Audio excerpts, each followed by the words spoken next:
Mark, well done, through to the semi-finals, and it looked like it was going to be comfortable before Ricky came roaring back to force the decider. It was a real thriller in the end. Yeah, I mean, it was a good game, I thought, overall, especially for the neutral watching. Apart from one or two balls I missed, I think I missed a dolly red at 2-1 and sort of got away with it and managed to still win the frame. Then I missed another easy red at 3-1. Other than that, I felt okay, and I felt it was a good match overall. I thought we both played some decent stuff. Was it a case of taking the bull by the horns in that decider when you played the red in off the other red into the middle? It was a great shot. Yeah, I was a bit unfortunate when I potted the black just before that going into the pack. I still had a red up into the green pocket, but I could have been left a lot easier red, so there was a little bit of pressure on that and I missed that one. And as you say, Ricky played the red in middle, and where I was sat, I think it turned off and pulled down to the near jaw, sort of rolled off a little bit, which is unfortunate for him, and left me that shot, which I felt like I had no other option but to play it. So it was one of them do or die shots. If it goes in, you win the match. If you miss it, there's a chance you could lose it, but I was forced into it. And it was a high quality game, and it's good to see Ricky competing at that level again. We were speaking yesterday about the fact that he seems to be pain free now and back to his best. Yeah, it's fantastic to see him playing well again, you know. I mean, I'm a good friend of Ricky's and known him for many years, and great lad off the table and a fantastic player on it. And yeah, it was a shame to see him struggle over the last few years, playing in pain the way he was, obviously with his back problem. I mean, obviously you don't want to have any injuries, but back's probably the worst thing to go as far as a snooker player goes. So it's good to see him obviously playing out there pain free and playing some great stuff again.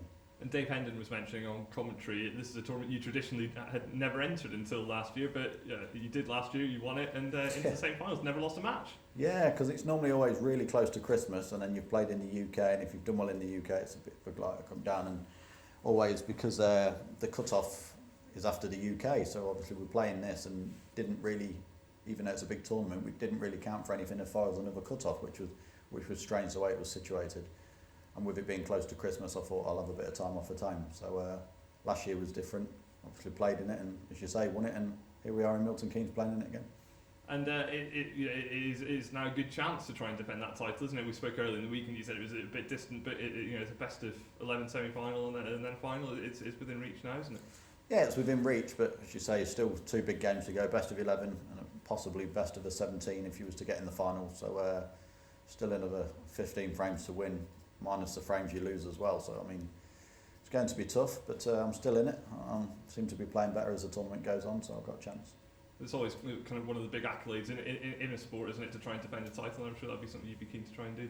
Of course, yeah. No matter what tournament it is, to try and defend it is always one of my goals. Obviously, going there as defending champion, you never want to go out early in a tournament if you're defending champion and in the semi-final. So hopefully, I can defend it. But if not, I've had a good run. And in those semis, it will either be Karen Wilson, who you've had some good battles with over the years, or Jamie Jones, who's making a real good fist of his year back after 2 years off. Yeah, Jamie's a fantastic player. I mean, even when he got banned, I know he was quite high up in the rankings anyway. Played well at the Crucible a few times. And first year back on, having some great results and having a good first season. So climbing straight back up the rankings where he belongs. So it's going to be a tough game between them two. Good luck in the semi-finals. Cheers, Roddy.